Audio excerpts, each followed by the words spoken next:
The power of plants to enrich your health might only be improved with the power of friends to lift your spirit. In Cookeville, one group of friends have been getting together for years for canning and camaraderie. They call themselves the Can Girls. This is Treva Luke, and we're at her house. Hi. And Treva's the mastermind behind all this. Now I work too. Yes, she does. Yes. We all work, so we get together on Friday, and this is our Friday thing to do. And we've already canned about 140 quarts of green beans. We get together every Friday and break the beans and put them in the jars and can them. A lot of people have chosen to have alternative gardens this year, that for lack of garden space or the lack of having a tractor and a plow to disc a garden up. So this was an alternative that we used. A lot of people are using patio gardens. This is a dead tree stump, and we moved dirt in around it, and we planted tomatoes, and you'll see we have an abundant crop of tomatoes. We've got green peppers, and on the other side, we planted sweet potatoes. We came out every once in a while and pulled the weeds, and it made a quick, economical garden. You can have a garden anywhere you want if you would just find a little bit of space.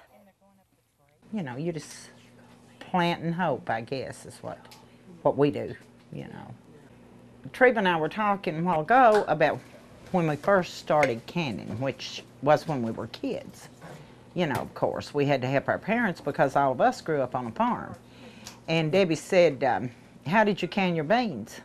And Treva said, you built a fire outside and put a lard can, what you call a lard can, that lard used to come in, put water in that and put your beans in it, and you canned them 4 hours outside. And you had to keep pushing that fire under there, you know, to make it heat up, and you kept that boiling 4 hours. And that's, you know, that's been a long time ago, but we've been canning.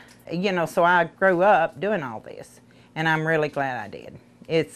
I think that's the best experience a kid could ever have. Well, this is the perfect thing for anybody that, 2 or 3 people that want to get together, have a community garden or share in the master garden, to get together, plant your stuff together, and then we just all work together to put it up. And it's a lot of fun, and it creates a bond that you don't ever forget. We've got 7 cans in the canner now, and it'll take about 55 minutes. Yeah, to an hour, and then we've got 3 canners. Okay. That we'll use after a while. Okay. Yeah. So we can have 21 quarts going at one time. Yeah.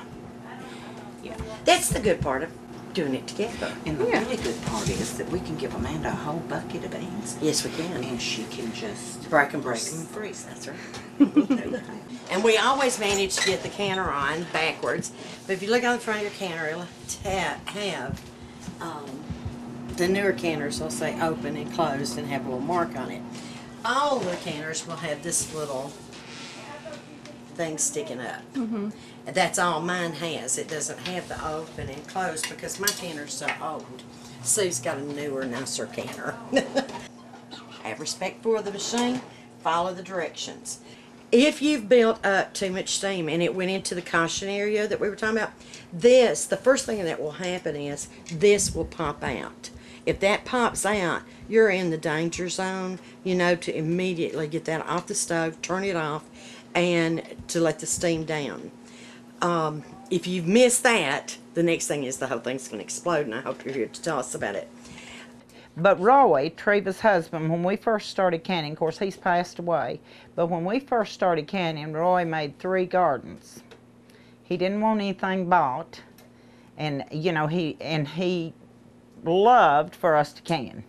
And we really started out just as a fun thing, you know, because Roy wanted his stuff canned. And he made 3 gardens, and we canned all of that, didn't we, Treva?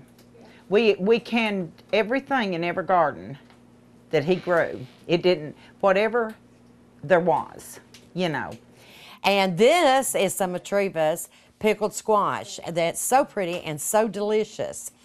And it's just pickles, isn't it? Squash pickles, though. I make a lot of recipes up, but I can write them down, you know, the ingredients. But as far as the amount, well, I don't measure. Just a dash here and a dash there. Put as much salt as you want to in there.